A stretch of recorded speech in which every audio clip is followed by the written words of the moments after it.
Online shopping ने स्थानीय व्यापारियों की कमर तोड़ दी है। नवरात्र के बाद दिवाली पर्व आने वाला है, लेकिन बाजार में उम्मीद के अनुसार रौनक नहीं दिखाई दे रही। ऐसा नहीं कि लोग खरीदी नहीं कर रहे हैं, घर बैठे ऑनलाइन खरीदी के चलते लोग बाजार नहीं पहुंच रहे हैं। अपनी आवश्यकता की सामग्री घर बैठे ऑनलाइन मंगवा रहे हैं। ऑनलाइन शॉपिंग में सरकार का नियंत्रण न होने से स्थानीय व्यापारियों में आक्रोश पनप रहा है। दीपावली के पहले ऑनलाइन शॉपिंग ने स्थानीय व्यापारियों की चिंता को और अधिक बढ़ा दी है। व्यापारियों का कहना है कि ऑनलाइन व्यापार से हर व्यापारी को नुकसान हो रहा है। केंद्र और राज्य सरकार द्वारा लगातार टैक्स लगाए जा रहे हैं, लेकिन हमारा टर्नओवर गिरता जा रहा है, जिसका मुख्य कारण ऑनलाइन शॉपिंग का होना है। मोबाइल से लेकर कपड़ा व्यवसाय तक ऑनलाइन शॉपिंग से लाखों का नुकसान झेल रहे हैं। इसी तरह हार्डवेयर सहित मेडिकल व्यवसाय भी प्रभावित हुआ है। ऑनलाइन शॉपिंग के बढ़ते चलन के कारण नगर सहित छोटे कस्बों से खरीदारों की चहल पहल करीब खत्म सी हो गई है। अधिकतर लोग ऑनलाइन शॉपिंग को तवज्जो दे रहे हैं। इससे व्यापारियों को आर्थिक हानि उठानी पड़ रही है। ऑनलाइन शॉपिंग पर मिलने वाला डिस्काउंट भ्रमित करने वाला है, वही ठगी के शिकार होने की संभावना भी रहती है। बावजूद इसके तेजी के साथ लोगों का रुझान ऑनलाइन शॉपिंग की ओर बढ़ रहा है, जिससे व्यापारियों की चिंता बढ़ गई है।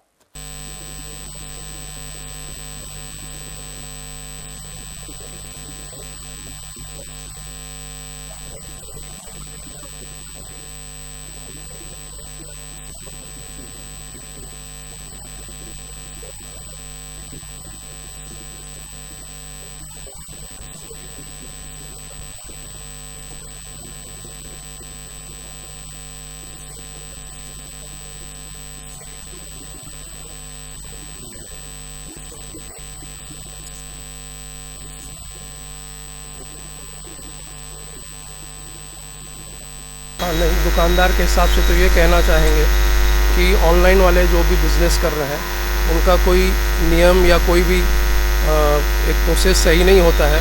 अभी कुछ रेट और है, 2 दिन बाद कुछ और रेट है, 5 दिन बाद और कुछ रेट है। उनके लिए यही कहा जा सकता है कि वो 2 कस्टमर को फ़ायदा देते हैं, लेकिन उसके बदले 100 कस्टमर को गड्ढे में गिराते हैं। उन 100 कस्टमर को गड्ढे में गिरा के उनके सर के ऊपर पैर रख के दूसरे 2 कस्टमर को फ़ायदा देते हैं। जहाँ तक कस्टमर का कहना है कि वहाँ सस्ता मिलता है और रिटर्न की सुविधा भी है, तो कई बार सस्ते के चक्कर में गलत सामान या लो क्वालिटी का सामान भी आ जाता है। और रिटर्न की जो सुविधा मिलती है उसका ये है कि उनको कैश वापस नहीं होता है, वो उनके वॉलेट में जमा रहता है। वो भी तब एडजस्ट होता है जब वो अगली परचेसिंग करते हैं। और हमारे बिज़नेस में जो है ऑफलाइन में रिटेल में कस्टमर दुकान पे आता है, देख के समझ के चीज़ को ठोक बजा के लेके जाता है, और कुछ 19-20 होने से तुरंत सर्विस भी मिलती है। ये बहुत बड़ा इशू है जिसको हम कस्टमर को समझाते हैं, एजुकेट करते हैं, तो 10 में से 9 कस्टमर चीज़ को समझ के ऑफलाइन ही लेके जाते हैं।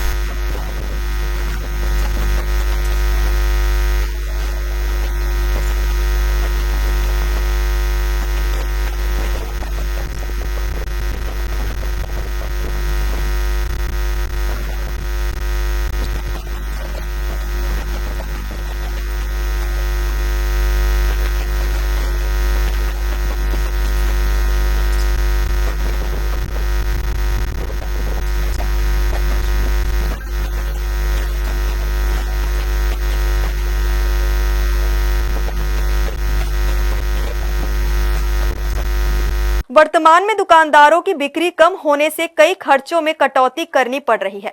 सबसे ज्यादा परेशानी व्यापारियों को हो रही है, जिनकी दुकानें किराए से ली हुई है। उन्हें अपने लाभ में किराए सहित अन्य खर्चों को निकालना पड़ता है। ऐसे में उन्हें ज्यादा आर्थिक नुकसान उठाना पड़ रहा है। हर्ष न्यूज के लिए राहुल अधिकारी की रिपोर्ट।